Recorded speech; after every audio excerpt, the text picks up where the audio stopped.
chatting on videos recently about XRP and bank institutional custody still at risk for being confiscated. Thoughts?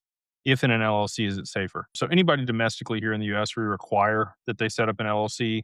We did just roll out the ability to onboard international people in their personal name as an individual.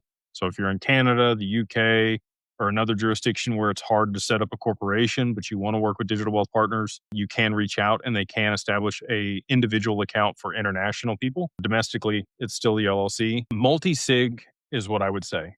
So you have to sign for your assets to be removed. If you don't sign, your assets aren't removed. So there's your answer. I mean, it's not, the government can't just come in and take your stuff. And that's the other benefit of, like you still get a lot of the same control and options and benefits from self-custody. It's an FBO account for the benefit of in your name. You own the assets through whatever corporation or as an individual if you're international.